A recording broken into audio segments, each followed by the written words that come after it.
Buo na mga idol ang kartada ng semi-finals ng 49 PBA Commissioner's Cup. Pinaiyak ng kapwa independent team ang Converge Fiber Xers.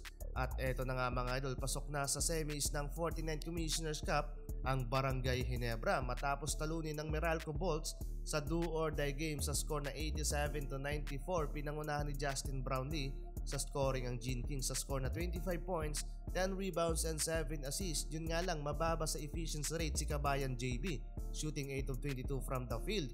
Mas madami pa rin yung kanyang nasayang na attempt, habang consistent mga idol si RJ Abariental sa double figure, combined 42 points in 3 games sa quarterfinals.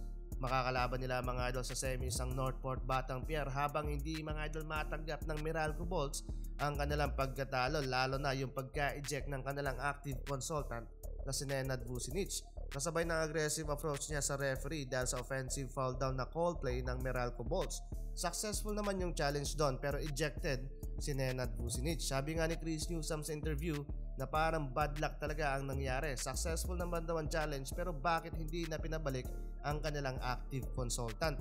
Well, sa kahit anong rules sa mga liga, mali talaga yung pag-disrespect sa officiating officials, lalo na yung pagsugod sa referee. Kung may challenge pa naman, bakit ka nga susugod sa referee sa loob ng court? Even though na normal lang daw ang uminit ng ulo. Kahit tapos na yung laban mga idol, bawal kumprontahin ng officiating officials ng liga. Ang mangyayari yan mga idol, baka pagmultahin na naman ng PBA si Coach Nenad dahil sa nangyari.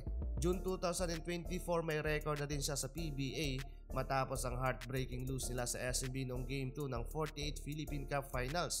No summon by PBA officials pero pinagmulta siya doon mga idol ng 20,000 pesos.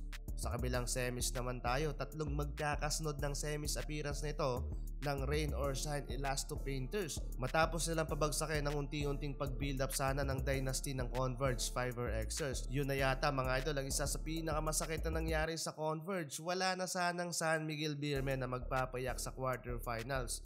Yun nga lang, ang karibal din ng SMB ang magpapayak sa Converge.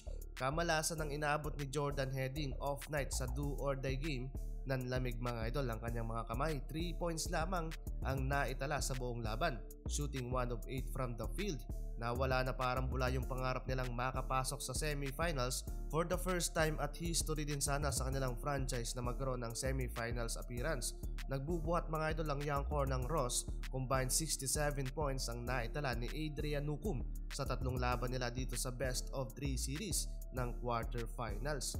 Makakalaban naman nila mga idol sa semis ang TNT Tropang Giga at confident daw mga idol na makuha na naman nila ang championship title. Sa iyong prediction idol, sino sa palagay mo ang magcha-champion this conference? I-comment mo na yan sa ating comment section.